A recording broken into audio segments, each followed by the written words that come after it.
আসসালামু আলাইকুম। বাংলা এআই নিউজে আপনাদের স্বাগতম।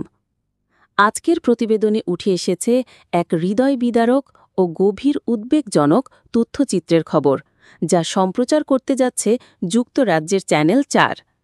গাজা ডক্টরস আন্ডার অ্যাটাক এই শিরোনামের ডকুমেন্টারিতে প্রথমবারের মতো বিশ্ববাসী দেখতে যাচ্ছে ইসরায়েলি বাহিনীর হাত থেকে গাজার চিকিৎসক, স্বাস্থ্যকর্মী ও হাসপাতালগুলোর উপর সংঘটিত ভয়াবহ হামলার প্রামাণ্যচিত্র।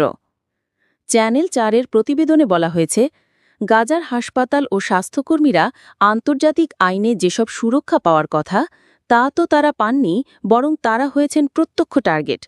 তাদের উপর চালানো হয়েছে নির্যাতন, আটকের পর বন্দি শিবিরে নেওয়া হয়েছে, এমনকি কিছু ক্ষেত্রে শারীরিক নির্যাতনেরও প্রমাণ মিলেছে। চ্যানেল ৪-এর নিউজ প্রধান লুইসা কম্পটন বলেছেন, এই প্রামাণ্য চিত্রটি সাহসী সাংবাদিকতার প্রতীক। এটি প্রমাণ করে যে সত্য প্রকাশে পিছু হওয়া নয়, বরং সাহসের সাথে এগিয়ে যাওয়া সাংবাদিকতার দায়িত্ব। এই চিত্রটিতে প্রথমে বিবিসি কর্তৃক কমিশন করা হলেও পরে বাতিল করা হয়।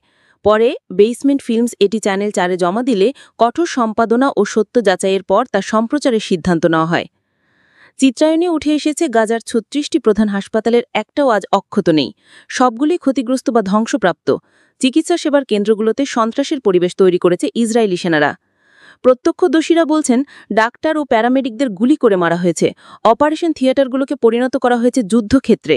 আহত রোগীরা রয়ে গেছেন গুলির মধ্যে এবং হাসপাতাল ছাড়তে বাধ্য হয়েছেন কর্মীরা। এই চিত্রটিটি উৎসর্গ করা হয়েছে গাজায় নিহত হওয়া ২ শতাধিক ফিলিস্তিনি সাংবাদিক ও স্বাস্থ্যকর্মীদের স্মৃতির প্রতি। কম্পটন আরও বলেন, ৭ অক্টোবরের গণহত্যা এবং পরবর্তী মাসগুলোতে গাজায় চলা ইসরায়েলি হামলা সাংবাদিকতার দায়বদ্ধতাকে নতুন করে সামনে এনেছে।